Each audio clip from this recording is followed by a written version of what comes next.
Assalamualaikum. Halo, Assalamualaikum. Waalaikumsalam warahmatullahi wabarakatuh. Baik, dengan siapa di mana? Saya dari hamba Allah dari Kalimantan Tengah. Hamba Allah dari Kalimantan Tengah. Baik, silakan bersolat terlebih dahulu. Allahumma sholli wa sallim barik alaihi wa ala alihi washabihi. Baik, silakan langsung bertanya kepada Buya. Assalamualaikum warahmatullahi wabarakatuh, Buya. Waalaikumsalam warahmatullahi wabarakatuh. Semoga Allah selalu menjaga dan melindungi Buya, Umi, Ustaz, guru-guru dan hadirat baca semuanya. Amin, amin. Selalu dalam lindungan rahmat Allah Subhanahu wa taala. Amin. Begini Buya, saya ingin bertanya.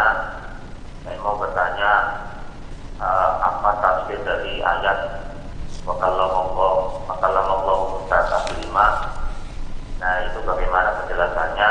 Sebab ada dari kelompok yang mengatakan Asy'ari itu sesat, bahwasanya mereka mengatakan Asy'ariyah itu sesat dari hal ini. Misalnya kalau Allah katanya kan bagi kita kan tidak ada tanpa suara, tanpa huruf dan sebagainya. Nah, bagi kelompok yang mengatakan Asy'ariyah sesat itu kan mereka mengatakan dalam Al-Quran itu bagaimana, itu kan ada hurufnya, nah, katanya begitu.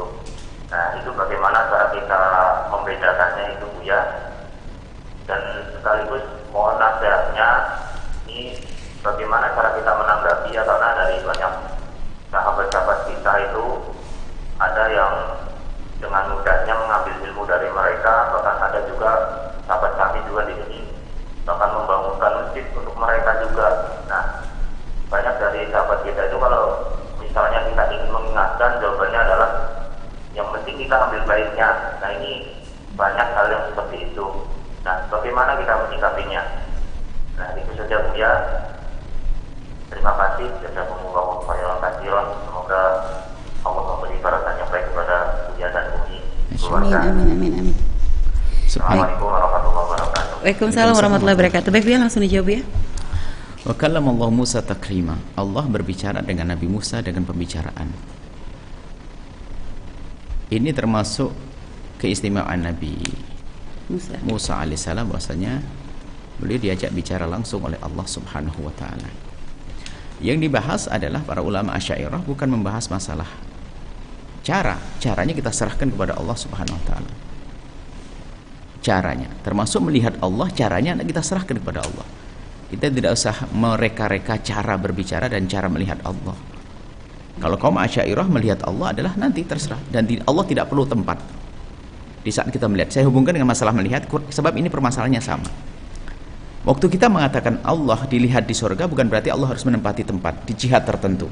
Sementara mereka yang mengingkari Asy'ariyah mengatakan Allah adalah di jihad di arah tertentu. Jadi seorang adalah berhadapan di arah tertentu, di arah jihad. Kalau kita katakan Allah tidak perlu jihad, karena jihad Allah menciptakannya. Jadi kita melihat Allah, nanti kita lihat di surga, melihat apakah perlu dengan alat atau dengan yang lainnya. Allah alam. Nah, ini disebutkan kita melihat. Wujuh yawma idzin nadhirah, nanti di akhirat akan melihat. Kita melihat wajah Allah Subhanahu wa taala. Adapun perumpamaan seperti kita melihat rembulan, bukan berarti perumpamaan disebutkan perumpamaan Allah bertempat seperti rembulan menempati sebuah tempat, tidak. Perumpamaan dalam itu adalah penyamaan tasbih di dalam bisa dilihatnya Allah. Allah bisa dilihat seperti rembulan bisa dilihat. Tapi bukan berarti seperti rembulan menyerupakan Allah dengan rembulan juga tidak. Pernah malah kafir malahan nanti. Dari sisi mungkin dilihatnya Allah itu dengan cara seperti itu. Artinya caranya apa? Tidak harus berdesak-desakan, nanti ya begitu. Lalu bagaimana? Apakah Allah bertempat? Tidak. Allah tidak menempati tempat. Allah tidak merupakan tempat. Allah tidak berada di mata angin di jihad di arah tertentu. Nah, begitu juga cara berbicaranya kita serahkan kepada Allah. Adapun kalam menurut kaum Asy'ariyah adalah bala sautin wala harfin, tidak dengan surut, dengan akan tapi lihat yang Al-Qur'an adalah Al-Qur'an ini. Kalau Al-Qur'an adalah kalamullah yang ditulis dengan lafadznya ini. Akan tapi setiap kalam lafadz dalam Al-Quran ini adalah menunjukkan tentang kalamullah yang qadim, yang azali. Kalau Al-Quran baru ditulis hari ini, kalimat Al-Quran yang saya tulis, bismillahirrahmanirrahim, saya tulis hari ini. Akan tapi bismillah ini adalah menunjukkan kepada kalamullah yang qadim, yang tanpa sautin wala harfin, tidak ada huruf, tidak ada takdim, tidak takhir, dan dahulu. Itu kalamullah. Nah, ini di saat kita bicara bagaimana Nabi Musa ngajak bicara, Allah mengajak bicara Musa, kita serahkan. Jangan sampai kita mengatakan Allah juga bertempat nanti. Apalagi di saat baginda Nabi Muhammad berbicara dengan Allah, berdialog, Allah tidak memerlukan tempat. Adapun Sidratul Muntaha adalah tempatnya Rasulullah, bukan tempatnya Allah. Bukit Tursina bukan tempatnya Allah, tempatnya Nabi Musa. Cara berbicara kita serahkan. Yang jelas sebutkan Al-Quran bahwa justru ini seharusnya yang manhaj mereka itu mengatakan kita serahkan, tidak usah direka-reka apa yang kalamnya. Kalau mereka katanya mereka menyerahkan nuthbit ma'athbatullah kita. Tapi kenapa malah dirubah? Selagi disebutkan wa kalamullah Musa taklima, Allah mengajak bicara Nabi Musa dengan pembicaraan. Sudah kita serahkan pada Allah. Mestinya kan begitu. Justru kita ini yang melakukan itu, kita serahkan cara bicara begini. Apakah pembicaraan saya ngomong? Ya tidak bisa disamakan antara saya ngomong dengan Anda. Beda. Anda makhluk, saya makhluk. Ini antara makhluk dengan Allah. Yang ngajak bicara adalah menciptakan makhluk. Yang mengajak bicara adalah yang menjadikan orang berbicara. Dan yang menciptakan pembicaraan dia suka-suka. Terserah seperti apa. Dan tidak ada penjelasannya yang rinci dalam hal ini, tidak disebutkan. Anda pun tidak usah masuk ke sana. Yang jelas kita yakini bahasanya Allah ngajak bicara Nabi Musa alaihissalam, dan harus kita yakini bahasanya orang beriman nanti melihat Allah di surga. Jangan bertanya tentang caranya bagaimana, apakah nanti Allah tasbih menyerupakan Allah dengan makhluk yang tidak bisa disamakan dengan raja dan disamakan dengan rembulan. Jangan. Justru yang mengatakan Allah itu berjihad itu menyerupakan Allah dengan rembulan dari sisi tempatnya, syirik malahan. Yang disebutkan Allah, engkau akan melihat Allah seperti engkau melihat rembulan, lihat, kau tidak berdesak-desakan. Maksudnya apa? Dari sisi kemungkinan untuk dilihat Allah. Kemudian kita yakini Allah akan kita lihat. Dan nanti kita tidak usah bingung seperti apa. Bukan seperti rembulan lalu mengambil tempat. Itu malah syirik. Itu adalah unik. Makanya ada sebagian menyalahkan, tapi dia sendiri adalah salah pada akhirnya. Akidah ahli sunnah wal jamaah syar'i adalah jelas membebaskan, mensucikan Allah, menjauhkan Allah dari menyerupai makhluknya. Ini keistimewaan kaum Asy'ariyah, paling menjauhkan daripada tasbih. Tasbih ini yang membahayakan, seolah-olah menyembah Allah tapi ternyata menyerupakan Allah dengan yang lainnya, keluar dari iman. Laisa kamitslihi syai', Allah tidak serupa dengan apapun dari segi apapun dalam bermacam-macam. Maka harus kita nafikan.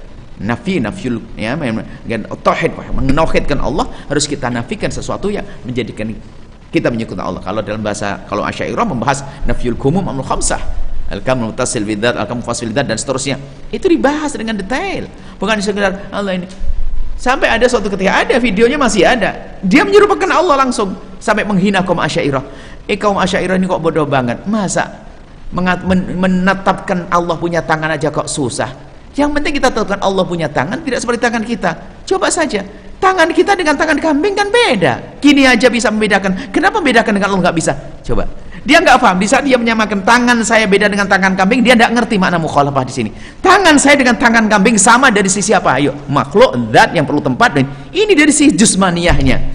Cuman mereka tidak paham. Dipikir di saat kita bisa membedakan antara tangan saya dengan tangan kambing, nanti kita pun juga bisa tangan Allah dengan tangan kita. Loh, di saat dia mengatakan tanganku dengan tangan kambing beda, padahal ini ya sama, tangan saya dengan tangan kambing adalah sama. Berarti dia tidak ngerti membedakannya di sini. Berarti menganggap tangan Allah itu ya ajariyah yang perlu tempat dan sebagainya, tapi bukan kayak tangan kita. Sebab dia mengatakan tangan kambing pun juga bukan kayak tangan kita kok. Lah, berarti dia nggak paham makna mukhalafah al-hadits. Justru dia tasbih. Tangan saya dengan tangan kambing itu sama di dalam masalah bahasan akidah ini. Karena ini adalah jirim semuanya, perlu tempat, perlu ini, sama dengan tangan kambing. Tangan kambing nggak mungkin dia berdiri sendiri, harus dia perlu tempat dan sebagainya. Ini tangan kambing dengan tangan saya sama. Yang mengatakan tangan kambing dengan tangan saya itu beda dalam bahasan akidah berarti pasti mentasbih Allah. Yang mengatakan sama, yang mengatakan beda, mohon maaf. Yang mengatakan beda berarti dia menyerupakan Allah. Kalau kita tidak, tangan kambing, tangan kucing, tangan monyet disama dari sisi apa? Sisi ini adalah perlu tempat, sisi ini adalah bakal rusak, sisi ini bukan beda di sini. Tapi mengatakan ini aja kita bedain gampang kok, bedain dengan Allah nggak bisa, unik, ketidakfahaman. Makanya dalam makna kita ada masalah tauhid dibahas dengan detail. Masalah nafyul kumum, masalah mukhalafil hawadis, sehingga perlu manhaj bagaimana kita kalau ketemu ayat-ayat sifat atau ayat-ayat mutasyabihat, itu ada dua manhaj. Kita serahkan kepada Allah, Kemudian setelah kita serahkan kepada Allah, bagaimana agar orang faham, kita bawa, kita takwili dengan dalil yang qat'i, dengan Quran atau dengan hadis Nabi, dengan akidah, dengan pemahaman yang benar, bukan asal seperti itu. Ini pembahasan detail, bukan asal membaca. Lihat, kita amati, kita berharap bahwasanya ada yang membalaslah, itu adalah menjelaskan, mengembalikan pemahaman-pemahaman yang unik dari orang-orang yang menyalahkan Asy'ariyah, tapi sangat jauh dia tidak paham Asy'ariyah. Termasuk banyak di antara mengatakan, oh ini kaum Asy'ariyah bodoh banget, ngatur Allah, sifat-sifat Allah, mewajibkan Allah, ya Allah engkau begini, menunjukkan kalau dia tidak mengerti. Kita tidak mewajibkan kepada Allah apapun, akan tapi kita mengatakan kita wajib yakini Allah punya sifat-sifat itu. Cuman dia nggak paham, tidak tahu Ustaz muda dari zaman disebutkan. Ini adalah satu keunikan, dia tidak paham, menyalahkan dengan cara yang salah. Semoga Allah menjaga Anda, menjaga akidah kita semuanya. Baik, kemudian apa lagi tadi? Tadi masalah menanggapi sahabat-sahabat yang mengambil. Oh enggak, bukan begitu. Kalau Anda ingin memberi, Anda harus cari alternatif. Begini, sahabat Anda orang baik, dia ingin melakukan kebaikan, lalu dia diseru oleh seorang yang menurut kita adalah akidahnya adalah tidak benar, maka dia menyambut bukan karena dia melihat ketidakbenarannya, dia melihat niat baiknya. Sahabat Anda orang baik, maka jika Anda ingin mengarahkan kepada mereka, Anda cari aliran lain, masuk aliran air, jalur lain, maksudnya begini, alternatif. Jadi kalau Anda sama ya akhi, kalau Anda membantu ke sana, coba itu ada urusan dengan akidah. Jangan hanya ngomong di situ, tapi saya punya duit mau berbuat baik di mana? Tunjukkan di sana ada tempat, langsung bangun masjid di situ, langsung ada orangnya, ada. Anda kasih alternatif dong. Anda cari gambaran dia ingin berbuat baik kok. Tidak hanya mengatakan jangan, tapi Anda ada ngasih jalan. Jangan, nggak bisa. Karena dia orang berbuat baik. Cuman kami ingatkan bahwa Anda kalau membantu kebaikan tapi di akidah yang salah, Anda bukan berbuat baik, Anda menjerumus ke orang tambah maksiat. Sampaikan kalimat-kalimat semacam ini. Kalau Anda membantu kebaikan kepada akidah yang sesat, apalagi urusan pendidikan akidah, maka Anda menjerumuskan, bukan dapat pahala.